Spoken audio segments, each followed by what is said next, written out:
लिए सहयोग की अपील कर करके बैठ गया। लेकिन मैं देख रहा हूं आज आदित्य यादव को आप लोगों ने, बदायूं के लोगों ने नेता पहले ही बना दिया। ये इनका लोकसभा का पहला चुनाव है। ये पहला चुनाव लड़ने आए आपके बीच में। यहां का नौजवान, यहां का बुजुर्ग, यहां का किसान भाई, यहां उपस्थित जितने साथी हैं, सब इनकी मदद करना, एक एक वोट देकर के इनको जिताने का काम करना। ये बदायूं की धरती ने हमेशा संदेश दिया है और ये ऐसी धरती रही है जहां पर न केवल उत्तर प्रदेश बल्कि देश और दुनिया को संदेश देने का काम इस धरती से हुआ है। यहां की गंगा जमुनी तहजीब को लेकर के ये जो हमारी मिली जुली संस्कृति है, ये मेल मिलाप का हमारा जो समाज बना है, इसकी पहचान बहुत अलग दिखाई देती है। जहां तक चुनाव का सवाल है, जो लोग चुनाव को देख रहे होंगे वो जानते होंगे ये भारतीय जनता पार्टी के लोगों ने और भारतीय जनता पार्टी के लोग संविधान और हमारी आपकी जान के पीछे पड़े हुए हैं। एक तो ये संविधान बदलना चाहते हैं और दूसरा वो कोविड वाली बात आपके सामने आ गई होगी कि जो उन्होंने वैक्सीन लगवाई और सबसे कहा कि सब वैक्सीन लगवा लो, सबने लगवाई, लेकिन शायद हमारे जैसे कुछ साथी होंगे जिन्होंने नहीं लगवाई होगी। लेकिन सोचो, जिन्होंने वैक्सीन लगवा ली होगी वो जब सर्टिफिकेट देखते होंगे तो क्या गुजरता होगा उन पर। और अब तो जिन्होंने वैक्सीन लगवाई और जो सर्टिफिकेट देखते होंगे वो लोग भी इस बार निकल पड़ेंगे भारतीय जनता पार्टी के खिलाफ मतदान करने के लिए, क्योंकि ये तो आपदा में अवसर ढूंढ रहे थे। याद है कि नहीं याद है? ये भारतीय जनता पार्टी के लोग कहते थे आपदा में अवसर होता है। और जो उन्होंने इलेक्टोरल बॉन्ड की वसूली की है, शायद दुनिया में भी कोई ऐसा राजनीतिक दल नहीं रहा होगा जिसने इतने बड़े पैमाने पर वसूली की होगी।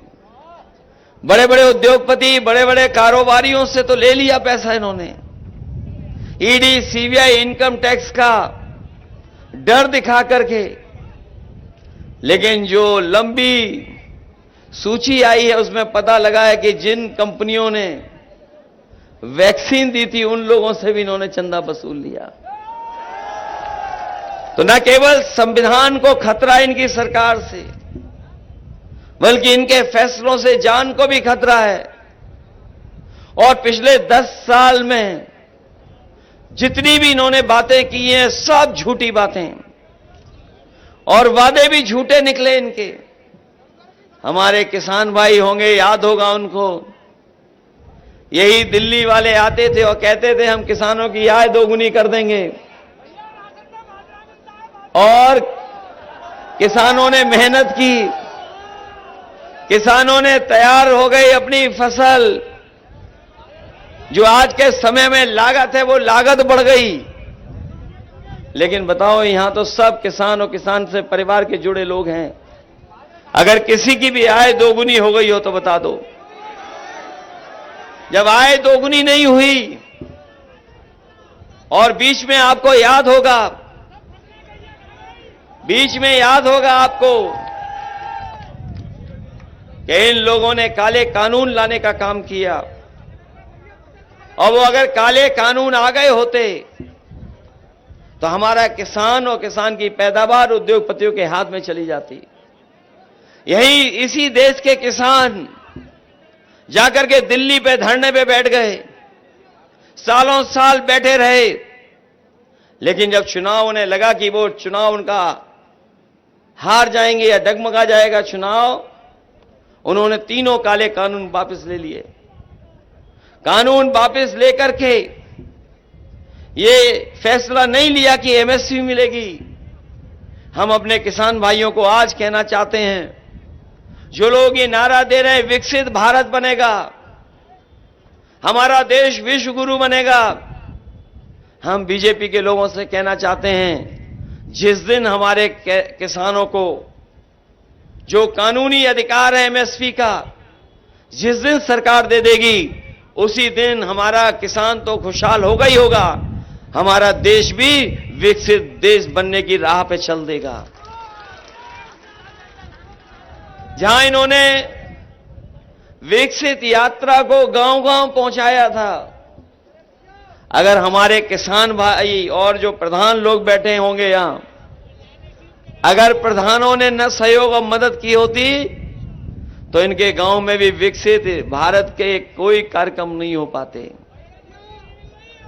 और जब इन्हें वोट चाहिए था तो ये राशन दे रहे थे, और राशन में रिफाइंड तेल और न जाने क्या क्या दे रहे थे, नमक। और आज क्या दे रहे हैं आपको?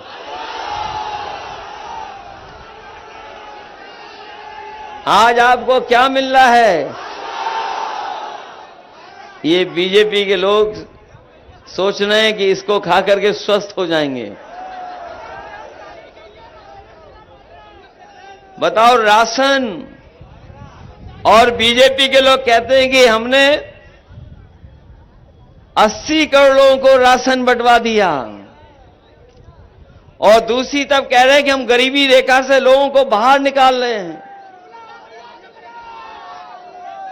हम अपने गरीब लोगों को कहना चाहते हैं, जिस तरीके से संपन्न लोग आजकल पैकेट का आटा खा रहे हैं, हमारे किसानों को कीमत नहीं मिल रही है, लेकिन जो संपन्न लोग हैं वो हमारे ही गेहूं के उद्योगपति ले लेते हैं और पैकेट में आटा का कारोबार कर रहे हैं। वो पौष्टिक भी है, स्वादिष्ट भी है। जहां हम लोग राशन भी देंगे, गुणवत्ता के साथ राशन भी देंगे, वहीं समाजवादी पार्टी ने ये तय किया है कि अपने गरीबों को पौष्टिक आटा के साथ साथ डाटा फ्री भी देने का काम करेंगे। जहां आटा स्वादिष्ट और पौष्टिक मिलेगा, स्वाद बेहतर होगा, वहीं आजकल बहुत सी चीजें डाटा के माध्यम से हम लोगों की हल हो रही हैं। बिना डाटा के तो आजकल कुछ चल ही नहीं पा रहा है। जब ये कंपनियां फोन दे रही थी तो उस समय सब कुछ फ्री था। जब सबके हाथ में चला गया तो कीमत वसूल रहे हैं, और आज इसके माध्यम से हर जानकारी हासिल हो रही है, सरकारी योजनाएं पहुंच रही हैं। सरकारी योजनाओं के साथ साथ अगर आपको जानकारी हासिल करना चाहते हो, इसके न केवल इससे हमारा बाजार चल रहा है, बल्कि हमारा जीवन भी आसान कर दिया। इसलिए समाजवादियों ने कहा है कि स्वादिष्ट और गुणवत्ता के साथ पौष्टिक आटा तो देंगे ही देंगे, लेकिन अपने लोगों को डाटा देने का भी काम करेंगे। जहां किसान भाई कर्ज में डूब रहे हैं, और बीजेपी की सरकार में, पिछले 10 साल की सरकार में 1 लाख किसानों ने आत्महत्या की है। ये बीजेपी वाले बताएं कि उन्होंने 10 साल में उद्योगपतियों का साथ दिया कि किसानों का साथ दिया। फिलहाल अभी के लिए इतना ही। बने रहिए भारत